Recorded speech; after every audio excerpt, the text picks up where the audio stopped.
ओम नमः शिवाय। आज हम विघ्नेश्वर संगीता का शिव महापुराण का 18वां अध्याय पढ़ने जा रहे हैं। उससे पहले हम लोग पिछले अध्याय में पढ़े थे बंधन और मोक्ष का विवेचन, शिव के भस्म धारण का रहस्य, पूजा का भेद, पार्थिव शिवलिंग पूजन की विधि, शिवलिंग की संख्या, शिव नैवेद्य और बिल्लो महत्व। आज हम पढ़ेंगे शिव नाम की महिमा। ऋषि बोले, हे व्यास शिष्य सूत जी, आपको नमस्कार है। हम पर कृपा कर हमें परम उत्तम रुद्राक्ष तथा शिव नाम की महिमा का महत्व सुनाइए। सूत जी बोले, हे ऋषियों, आपने बहुत ही उत्तम तथा समस्त लोक के हित की बात पूछी है। भगवान शिव की उपासना करने वाले मनुष्य धन्य है, उनका मनुष्य होना सफल हो गया है। साथ ही शिव भक्ति से उनके कुल का उद्धार हो गया है। जो मनुष्य अपने मुख से सदा शिव और शिव नामों का उच्चारण करते हैं, पाप उनका स्पर्श भी नहीं कर पाता है। भस्म, रुद्राक्ष और शिव नाम त्रिवेणी के समान महापुण्यमय है। इन तीनों के निवास और दर्शन मात्र से ही त्रिवेणी के स्नान का फल प्राप्त हो जाता है। इनका निवास जिसके शरीर में है, विभूति भस्म या यमुना पान मानी गई है तथा रुद्राक्ष को सरस्वती कहा गया है।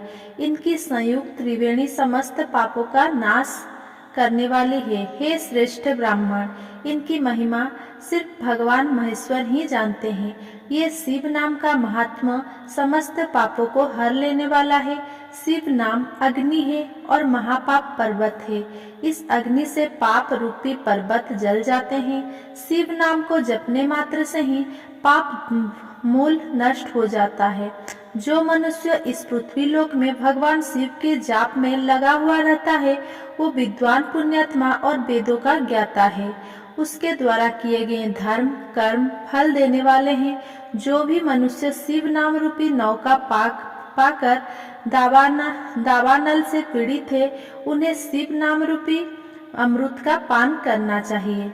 हे मुनीश्वर, जिसने अनेक जन्मों तक तपस्या की है, उसे ही पापों का नाश करने वाली शिव भक्ति प्राप्त होती है। जिस मनुष्य के मन में कभी भी न खंडित होने वाली शिव भक्ति प्रकट हुई है, उसे ही मोक्ष मिलता है। जो अनेक पाप करके भी भगवान शिव के नाम जप में आदर पूर्वक लग गया है, वो समस्त पापों से मुक्त हो जाता है। इसमें जरा भी संशय नहीं है। जिस प्रकार जंगल में दावानल से दग्ध हुए वृक्ष भस्म हो जाते हैं, उसी प्रकार शिव नाम रूपी दावानल से दग्ध होकर उसके सारे पाप भस्म हो जाते हैं। जिसके भस्म लगाने से अंग पवित्र हो गए हैं और जो आदर से शिव नाम जपता है, वो इस अथाह भव सागर से पार हो जाता है। संपूर्ण वेदों का अवलोकन करके महर्षियों ने शिव नाम को संसार सागर को पार करने का उपाय बताया है। भगवान शंकर के एक नाम में भी पाप को समाप्त करने की इतनी शक्ति है कि इतने पातक कभी कोई मनुष्य कर ही नहीं सकता। पूर्व काल में इंद्रद्युम्न नाम का एक महापापी राजा हुआ था और एक ब्राह्मणी युवती जो बहुत पाप कर चुकी थी, शिव नाम के प्रभाव से दोनों उत्तम गति को प्राप्त हुई। हे द्विज, इस प्रकार मैंने तुमसे शिव नाम की महिमा का वर्णन किया है। 24वां अध्याय, भस्म धारण की महिमा। सूत जी ने कहा, हे ऋषियों, अब मैं तुम्हारे लिए समस्त वस्तुओं को पावन करने वाले भस्म का महात्मा सुनाता हूँ। भस्म दो प्रकार की होती है, एक महाभस्म और दूसरी स्वल्प भस्म। महाभस्म के भी अनेक भेद हैं। ये 3 प्रकार की होती है, श्रोता, स्मार्त और लौकिक। श्रोता और स्मार्त भस्म केवल ब्राह्मणों को ही उपयोग में आने योग्य है। लौकिक भस्म का उपयोग सभी मनुष्य जन कर सकते हैं। ब्राह्मण को वैदिक मंत्र का जाप करते हुए भस्म धारण करनी चाहिए तथा अन्य मनुष्य बिना मंत्रों के भस्म धारण कर सकते हैं। उपलों से सिद्धि की हुई भस्म आग्नेय भस्म कहलाती है। ये त्रिपुंड का द्रव्य है। अन्य यज्ञ से प्रकट हुई भस्म भी त्रिपुंड धारण के काम आती है। जावाली उपनिषद के अनुसार अग्नि इत्यादि मंत्रों द्वारा 7 बार जल में भिगोकर शरीर में भस्म लगाएं। तीनों संध्याओं में जो शिव भस्म से त्रिपुंड बना लगाता है वो सब पाप से मुक्त होकर शिव की कृपा से मोक्ष प्राप्त पाता है। त्रिपुंड और भस्म लगाकर विधि पूर्वक जाप करें। भगवान शिव और विष्णु ने भी त्रिपुंड धारण किया है। अन्य देवियों सहित भगवती उमा और देवी लक्ष्मी ने इनकी प्रशंसा की है। ब्राह्मण, क्षत्रिय, वैश्य, शूद्र, वर्ण संकरों तथा जाति भ्रष्ट पुरुषों ने भी उच्छूलन एवं त्रिपुंड रूप से भस्म धारण की है। महर्षियों, इस प्रकार संक्षेप में मैंने त्रिपुंड का महात्म्य बताया है। ये समस्त प्राणियों के लिए गोपनीय है। ललाट अर्थात माथे पर भौवा के मध्य भाग से भौवे के अंत भाग जितना बड़ा त्रिपुंड ललाट में धारण करना चाहिए। मध्यमा और अनामिका अंगुली से 2 रेखाएं करके अंगूठी द्वारा बीच में सीधी रेखा त्रिपुंड कहलाती है। त्रिपुंड अत्यंत उत्तम तथा भोग और मोक्ष देने वाला है। त्रिपुंड की एक एक रेखा में 9 देवता हैं जो सभी अंगों में स्थित है। प्रणव का प्रथम अक्षर ओकार, गाहप्रत्य, अग्नि, पृथ्वी, धर्म, रजोगुणा, ऋग्वेद, क्रियाशक्ति, प्रातः, सावन तथा महादेव ये त्रिपुंड की प्रथम रेखा की 9 देवता हैं। प्रणव का दूसरा अक्षर ऊकार, दक्षिणाग्नि, आकाश, सत्यगुणा, यजुर्वेद, मध्य दिन, सबन, इच्छा शक्ति, अंतरात्मा तथा महेश्वर ये दूसरी रेखा की 9 देवता हैं। प्रणव का तीसरा अक्षर मकार, आहवीय अग्नि, परमात्मा, तमोगुण, धूलक, ज्ञान शक्ति, सामवेद, तृतीय वचन तथा शिव ये तीसरी रेखा की 9 देवता हैं। प्रतिदिन स्नान से शुद्ध होकर भक्तिभाव से त्रिपुंड में स्थित देवताओं को नमस्कार कर त्रिपुंड धारण करें तो भोग और मोक्ष दोनों की प्राप्ति होती है। भस्म को 32, 16, 8 अथवा 5 स्थानों में धारण करें। सिर, माथा, दोनों कान, दोनों आंखें, नाक के दोनों नथुने, दोनों हाथ, मुंह, कंठ, दोनों कोहनी, दोनों भुजदंड, हृदय, दोनों बंगल, नाभि, दोनों अंडकोश, दोनों उरु, दोनों घुटनों, दोनों पिंडली, दोनों जांघों और पांव आदि 32 अंगों में क्रमशः अग्नि, वायु, पृथ्वी, देश दिशाएं, 10 दिशाएं, 10 दिगोपाल, 8 वंशुधरा, ध्रुव, सोम, आम, अनिल, प्रातकाल इत्यादि का नाम लेकर भक्तिभाव से त्रिपुंड धारण करे अथवा एकाग्रचित हो 16 स्थान में ही त्रिपुंड धारण करे।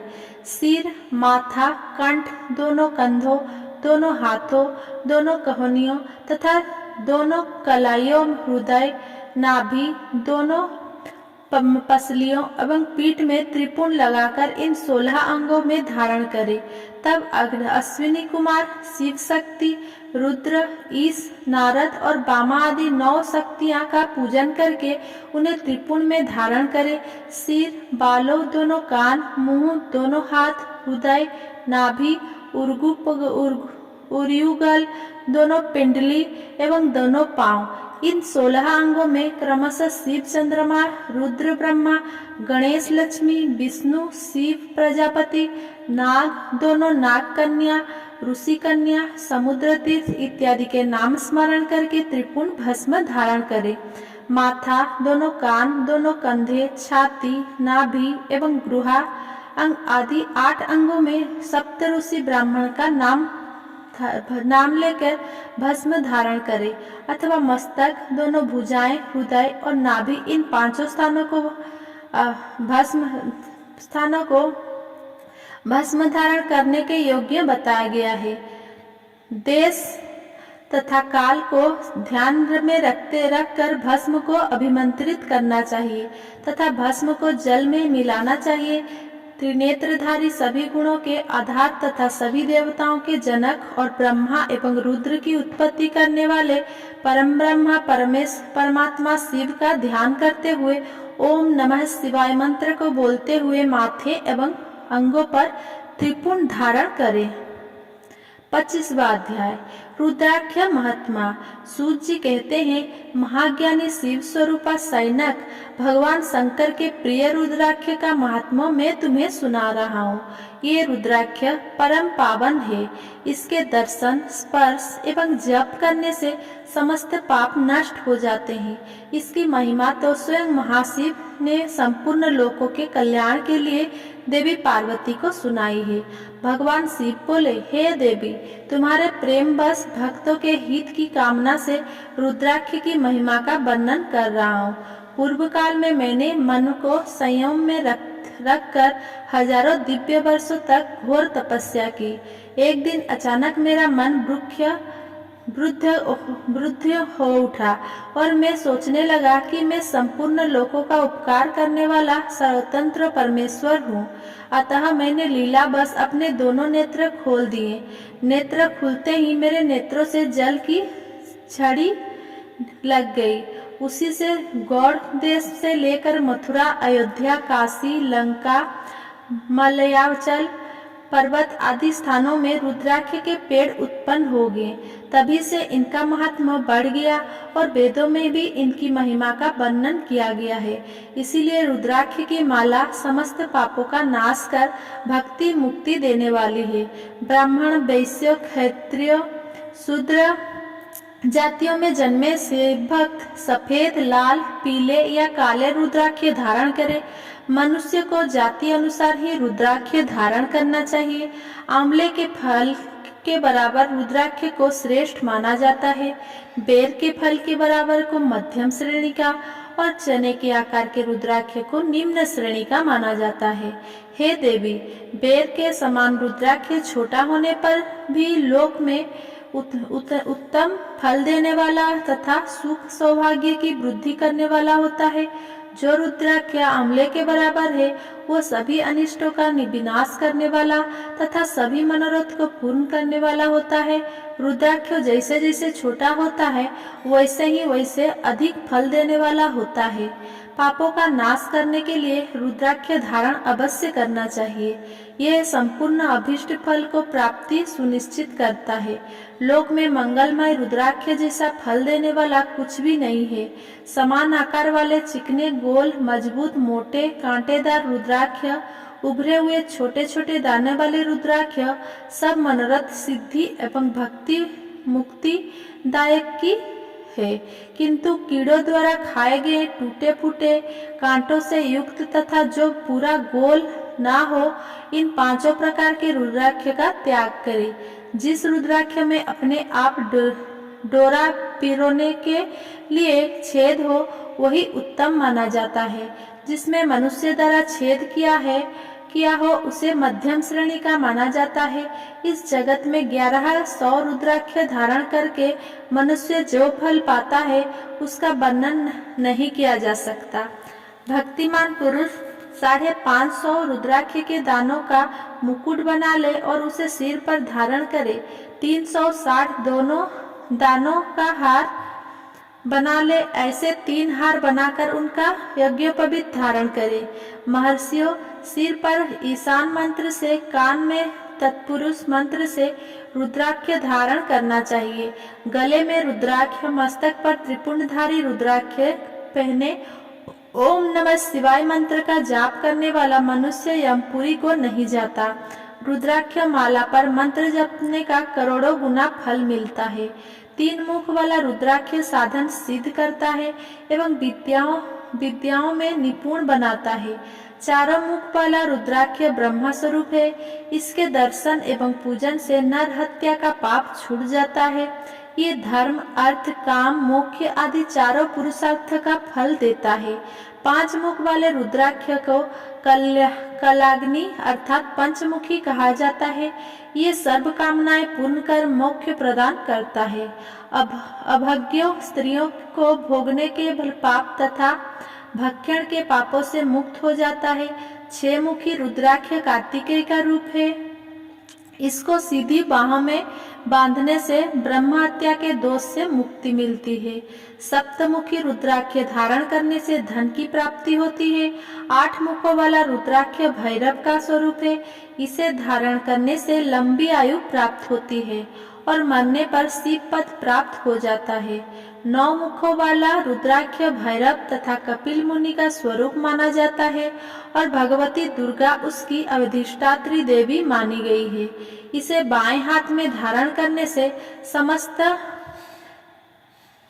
से समस्त वैभव की प्राप्ति होती है। इस मुख वाला रुद्राक्ष 10 मुख वाला रुद्राक्ष साक्षात भगवान विष्णु का रूप है। इसे धारण करने से सभी मनोरथ पूर्ण हो जाते हैं। 11 मुख वाला रुद्राक्ष रुद्र रूप है। इसको धारण करने से मनुष्य को सब स्थानों पर विजय मिलती है। 12 मुख वाले रुद्राक्ष को बालों में धारण करने से मस्तक पर 11 सूर्य के समान तेज प्राप्त होता है। 13 मुख वाला रुद्राक्ष विश्व देवी का स्वरूप है। इसे धारण करने से सौभाग्य और मंगल का लाभ मिलता है। 14 मुख वाला रुद्राक्ष साक्षात शिव स्वरूप है। इसे भक्ति पूर्वक मस्तक पर धारण करने से समस्त पापों का नाश हो जाता है। इस प्रकार मुखों के भेद से रुद्राक्ष को 14 भेद बताए गए हैं। पार्वती जी अब मैं तुम्हें रुद्राक्ष धारण के मंत्र सुनाता हूँ। एक ओम ह्रीं नमः, दूसरा ओम नमः नमः ओम नमः, तीसरा क्लीं नमः, चौथा ओम ह्रीं नमः, पांचवा ओम ह्रीं नमः, छठा ओम ह्रीं हुं नमः, 7 ओम ह्लूं नमः, 8वां ओम हुं नमः, 9वां ओम हुं नमः, 10वां ओम हुं हुं नमः, 11 ओम ह्रीं हुं नमः, 12 ओम हुं नमः, 13 ओम क्लीं ख्वरी नमः तथा 14 ओम ह्रीं नमः। इन 14 मंत्रों द्वारा क्रमशः 1 से लेकर 14 मुख वाले रुद्राक्ष को धारण करने का विधान है। साधक को नींद और आलस्य का त्याग कर श्रद्धा भक्ति से मंत्र द्वारा रुद्राक्ष धारण करना चाहिए। रुद्राक्ष की माला धारण करने वाले मनुष्य को देखकर भूत प्रेत पिशाच राकिनी दूर भाग जाते हैं। रुद्राक्षधारी पुरुष को देखकर स्वयं में भगवान विष्णु, देवी दुर्गा, गणेश, सूर्य तथा अन्य देवता भी प्रसन्न हो जाते हैं। इसीलिए धर्म की बुद्धि के लिए भक्ति पूर्वक मंत्र द्वारा विधिवत रुद्राक्ष धारण करना चाहिए। मुनीश्वर, भगवान शिव ने देवी पार्वती से जो कुछ कहा था वो मैंने आपको कह सुनाया है। मैंने आपके समक्ष विघ्नेश्वर संहिता का वर्णन किया है। यह संहिता संपूर्ण सिद्धियों को देने वाली तथा भगवान शिव की आज्ञा से मोक्ष प्रदान करने वाली है। जो मनुष्य इसे नित्य पढ़ते अथवा सुनते हैं वे पुत्र पौत्रादि के सुख भोग कर सुखमय जीवन व्यतीत करके अंत में शिव रूप होकर मुक्त हो जाते हैं। अगर मेरा ये वीडियो पसंद आया हो तो मेरा वीडियो को लाइक, कमेंट, शेयर करिए और मेरा चैनल को सब्सक्राइब करें। धन्यवाद।